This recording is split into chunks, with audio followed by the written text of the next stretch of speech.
l'info écho avec Capital. Le chiffre du jour 124, voici le nombre de procédures engagées depuis janvier 2021 par des propriétaires après l'occupation illégale de leur logement. C'est la première fois que le gouvernement publie des données chiffrées sur l'ampleur du squat en France. Un observatoire a même été créé par la ministre du Logement en collaboration avec les préfectures. Ce premier bilan révèle donc que, même s'il suscite régulièrement la colère des propriétaires, les cas de squat restent peu nombreux. D'autant que dans 75% des cas, les propriétaires ont rapidement récupéré leurs biens. Le ministère du Logement souligne que ces chiffres témoignent de l'efficacité de la loi ASAP qui a permis d'accélérer les procédures des propriétaires concernés. Retrouvez plus d'informations à ce sujet sur notre site. Le coup de gueule du jour pourrait être poussé par les jeunes actifs privés d'un joli coup de pouce fiscal. Ce jeudi 27 mai, Bruno Le Maire a annoncé sur France Inter que la création d'un nouvel abattement sur les donations au profit d'enfants et de petits-enfants était finalement écartée. Le ministre de l'économie ambitionnait initialement de permettre aux parents et grands-parents de leur donner quelques milliers d'euros en franchise d'impôt. Mais le locataire de Bercy estime finalement que les dispositifs actuels sont suffisants.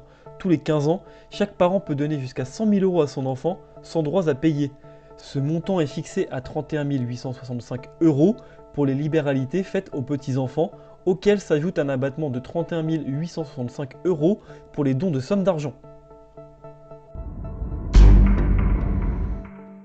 L'info pratique capitale concerne, une fois n'est pas coutume, la vaccination contre la Covid-19. Avec un peu d'avance sur le calendrier initial, la campagne de vaccination s'élargit à tous les majeurs sans comorbidité le 31 mai. Et comme à chaque révision de la stratégie vaccinale, la réservation en ligne des créneaux disponibles est d'ores et déjà ouverte sur les plateformes comme Doctolib.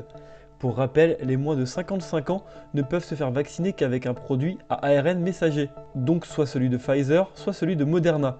Mais attention aux embouteillages. Selon les estimations de Doctolib, 28 millions de personnes sont éligibles à la vaccination pour 500 000 rendez-vous ouverts chaque jour, soit 50 fois plus de volontaires potentiels que de créneaux. Et on termine avec l'histoire de cette habitante de Silverstone dans l'Ohio. Elle vient de remporter $1 million à une loterie organisée par cet État américain grâce à sa vaccination contre la Covid-19.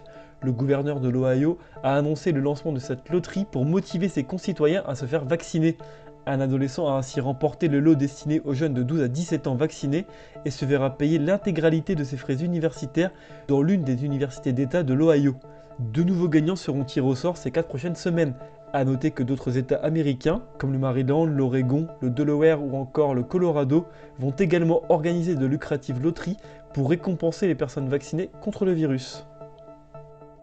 C'était l'info écho avec Capital.